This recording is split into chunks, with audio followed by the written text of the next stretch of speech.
Hi guys, last எபிசோட்ல heroine நீ வேணாண்டா வெண்ணன்னு போயிட்டா. அடுத்து ஹீரோ பையலும் அவ ஏதாச்சும் பண்ணிப்பாலும் என்னமோ ஃபர்ஸ்ட் அவள் கால் பண்ணி சொல்ல அவனு கால் பண்றான்.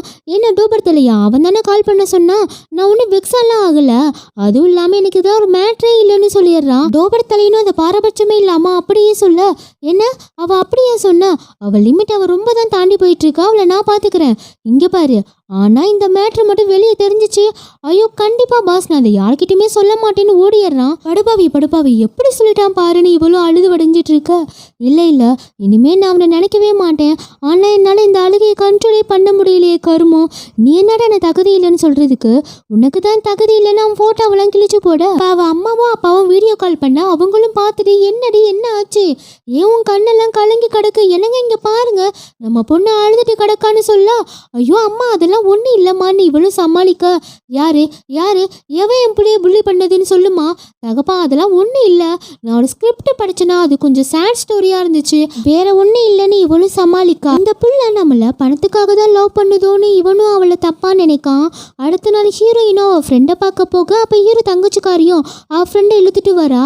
அதுங்களை பார்த்துட்டு இவளும் இது என்னோட ஆடுங்க நான் பாத்துக்கிறேன்னு அதுங்களை ட்ரெஸ் எல்லாம் வாங்க வச்சு பில்லை நீட்ட, என்ன மறுபடியும் இவ்வளோ பில்லு போட்டிருக்கீங்கன்னு இவளும் கேட்க, அது எங்க துணியோட தரம் நிரந்தரம்னு இவளும் உருட்ட, தங்கச்சிக்காரி ஹீரோக்கு ஃபோன் பண்ணி நீ அந்த பிள்ளைய கல்யாணம் பண்ணிக்காது ரொம்ப நல்லதா போச்சு, அவ ரொம்ப மோசமான பிள்ளையா இருப்பா போல, போன டைமை விட இந்த டைம் 3 மடங்கு பில்லு அதிகமா போட்டிருக்காடா சொல்ல, அப்ப அவனும் என்ன உளறிட்டு இருக்க, எனக்கு எல்லாம் தெரியும்டா, நீ லவ் பண்ண பொண்ணு கடைக்கு தான் வந்திருக்கேன்னு சொல்றா.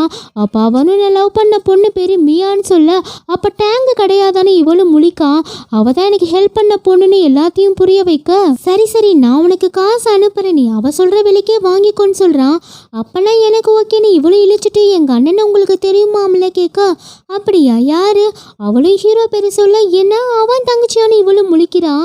அப்ப அந்த டேரக்டர் உள்ளூர் இருக்கான்ல அவன் ஃபோன் பண்ணி என்ன உங்களை மீட் பண்ணலாமான்னு கேட்க, இவளும் அவனை பார்க்க போறா. அப்போ உங்க முடிவை சொல்லுங்கன்னு இவனும் கேட்கான். நான் உங்க கூட ப்ராஜெக்ட் பண்ண ரெடியா இருக்கேன்னு சொல்ல அவனுக்கும் ரொம்ப ஹாப்பி ஆயிடுது. 2 பேரும் அப்படியே ஜாலியா பேசிட்டு இருக்குங்க. அப்ப கிம்மு பையனும் அதை பார்க்கான். அடுத்த நாள் ஹீரோயின் ஒரு புக்கு எழுதிருப்பா போல, அதை ஏமா ஸ்டாப் பண்ணி வச்சிருக்கீங்கன்னு மேனேஜர் வந்து கேட்க, அப்பதான் சுத்தி இருக்கவங்களாம் தெரியுது அந்த புக்கு எழுதுனதே இவதான்னு. உடனே அங்க இருக்கிறதுங்களா நான் தான் உங்களோட பெரிய ஃபேன்னு அப்படி இப்படி புகழ. அப்ப ஹீரோனுக்கு ரொம்ப ஹாப்பி ஆயிடுது. அப்ப ஹீரோயினும் என்னோட கான்டாக்ட் வந்து ரெனிவல் பண்ண வேணாம், இனிமே நான் இங்க வேலை பார்க்க மாட்டேன்னு சொல்ல, அப்ப அந்த செக்ரட்டரிக்காரனும் இந்த மாதிரி அந்த பிள்ளை இனிமே இங்க வேலை பார்க்காதாமா, அது வேற யாரு கூட ப்ராஜெக்ட் பண்ண போகுதுன்னு சொல்லிட்டு கிடக்கான். என்ன அதுக்குள்ள அவ யார் கூட ப்ராஜெக்ட் பண்ண போறாளாமா, சாரி பாஸ் எனக்கு அதெல்லாம் தெரியாதுன்னு இவனும் முழிக்கான். அப்ப கிம்மு வந்து மச்சான் உன்கிட்ட ஒரு ஹார்ட் நியூஸ் சொல்லணும். இல்ல இப்பெல்லாம் நான் கேட்குற மைண்ட்லே இல்ல, அப்படியே ஓடிடு.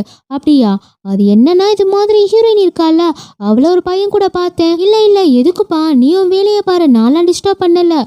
சரி பொங்காத சொல்கிறேன், யாருன்னா நம்ம கூட படித்தாலடா, உனக்கூட நல்லா தெரியுமே, உனக்கும் அவனுக்கும் செட்டே ஆகாதே, அதான் அந்த லூ, அவன் கூட தான் பார்த்தேன். அது மட்டும் இல்லாமல் அந்த இடமே பார்க்க ரொம்ப ரொமான்டிக்காக இருந்துச்சு, அவங்க தனியாக வேற பேசிகிட்டு இருந்தாங்களா, அதான் நான் கூட டிஸ்டர்ப் பண்ணல, அவங்கள பார்க்க ரொம்பவே க்யூட்டாக இருந்துச்சுடான்னு சொல்ல, சி அதெல்லாம் ஏதாச்சும் ஒரு பொருளியாக இருக்கும், அதெல்லாம் கேட்டுட்டு வந்து இங்கே உளறிட்டு கிடப்பியா, ஏய் உன் தங்கச்சி வேணா கேட்டு பாருப்பா, அவளும் தான் பார்த்தான்னு உளர, என்ன தங்கச்சியா, அவ ஏன்டா உன் கூட வந்தா, ஐயோ நம்மளே உளறிட்டோம்னு, எனக்கு அர்ஜென்ட்டா வேலை வந்துருச்சு மச்சான் இதோ வந்துடுறேன்னு ஓடிடுறான். ஹீரோவும் ஹீரோயினை கூப்பிட்டு ஏன் இப்படி பண்ற, இங்கே கிடைக்க வேண்டியதானே கேட்க, நான் எங்க இருக்கணும், உங்களுக்கு தான் என்னோட ஸ்டோரி எதுவுமே பிடிக்கல, அதான ரெனிவல் கூட பண்ண வேணாம் சொல்லிட்டேன்னு சொல்றான். ஏ குந்தானி, நான் எப்படி சொன்னேன் கதை பிடிக்கலன்னு, நீயே அதுவும் நினைச்சுக்கிற, நீங்க எவ்வளவுதான் சொன்னாலும் நான் எடுத்த முடிவு நீலாம்பரி முடிவுன்னு அவளும் கிளம்ப, சரி புள்ள நீ அடுத்து யார் கூட வேலை பார்க்க போற அதையாச்சும் சொல்லி தொலை, அது உங்களுக்கு தேவையில்லாத விஷயம்னு இவனும் கிளம்ப,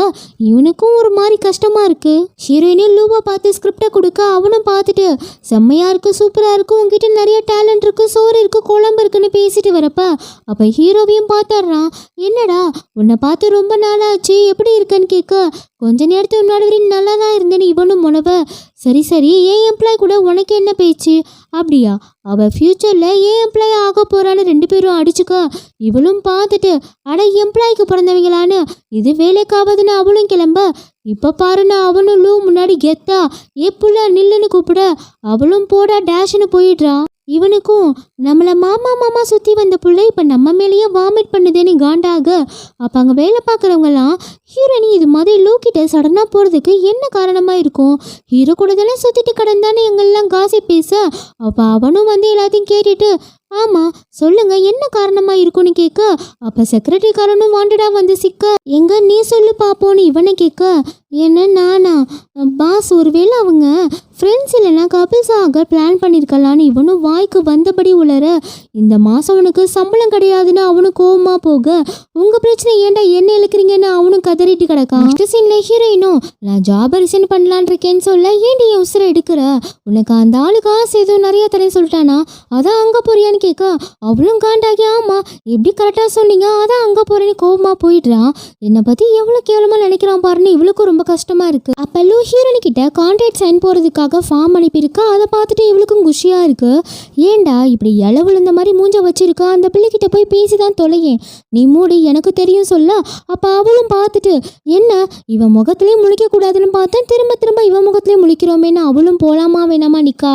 என்ன பிள்ளை பஞ்சு முட்டைய பார்த்த மாதிரி வெளியவே நிற்கா, உள்ளவா சரின்னு இவளும் போக, இவன் எப்படியும் பேசி தொலைய மாட்டேன், நம்மளே பேசி தொலைவோம். சரி நாங்கள் வெளியே கொட்டிக்க போகிறோம், நீயும் கொட்டிக்க வரியா புள்ள கேட்க, இல்லை இல்லை அதெல்லாம் ஏற்கனவே கொட்டிக்கிட்டேன்னா அவளும் கிளம்ப. ஹீரோவும் காண்டாகியே இப்போ என்னதான் பிரச்சனை? சரி நீ எழுதின கதைக்கு நானே ப்ரொடியூசராக இருக்கேன், நீங்கே கடந்து தொலை சொல்ல. ஓ அப்படியா, என் கதையை நீங்கள் ஃபஸ்ட்டு படிச்சிருக்கீங்களான்னு கேட்க, அவனும் திருன்னு வெட்ட போகிற ஆடு மாதிரி முழிக்கான். இவளும் பார்த்துட்டு கோவமாக போயிடுறான். இவனும் வீட்டுக்கு போன வேலையா எங்கே இருக்க அவள் புக்குன்னு எடுத்து பார்க்குறான். அதில் என்னன்னா அவள் ஹீரோவை முத லவ் பண்ணது, ஹீரோக்கு ஹெல்ப் பண்ணதுன்னா அவள் கதையை தான் புக்காக எழுதியிருக்கா. அப்போனா அந்த பிள்ளை என்ன பணத்துக்காக லவ் பண்ணலை, அந்த பிள்ளையை நான் தான் தப்பாக புரிஞ்சுக்கிட்டேன்னு இவனும் ஃபீல் பண்ண.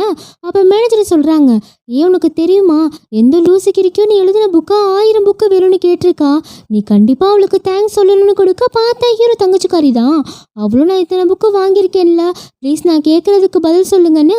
ஏன் எங்கள் அண்ணன் கம்பெனி விட்டு போனீங்கன்னு கேட்க, அவளும் உங்கள் அண்ணன் எப்பவுமே எழுதின கதையை மதிச்சதே இல்லை, நான் தான் அங்கேருந்து போயிட்டேன்னு சொல்கிறேன். அடுத்த நாள் ஹீரோயினும் ப்ராப்பராக ரிசைன் லெட்டர் நீட்டா அவனும் பார்த்துட்டு இல்லை இதெல்லாம் அக்செப்ட் பண்ண முடியாதுன்னு இங்கே தான் இருக்கணும்னு சொல்ல. அவளும் காண்டாகி இங்கே பாரு நான் உன்கிட்ட ப்ரொப்போஸ் பண்ணதுக்கப்புறம் இங்கே இருக்கிறது நல்லா இருக்காதுன்னு கிளம்ப. அவனும் போகிற பிள்ளை கையை பிடிக்க, இது என்ன கால கொடுவனையாக இருக்குது, உனக்கு தான் என்ன பிடிக்கல சொல்லிட்டா, அப்போ நான் இங்கே இருந்தால் என்ன போனால் என்ன, உனக்கு அதில் என்ன தான் பிரச்சனைன்னு கேட்க, சரி புள்ள நான் மறுபடியும் கேட்குறேன், உனக்கு ஏன் என்ன பிடிச்சிருக்கு, நான் தான் ஆல்ரெடி சொல்லியிருக்கேன்ல நீ அழகாக இருக்க பணக்காரனாக இருக்க அதான்னு சொல்ல. குந்தாணி மறுபடியும் அதே பதில் சொல்கிறா பாருன்னு இவனும் முறைச்சிட்டு நிற்கான்.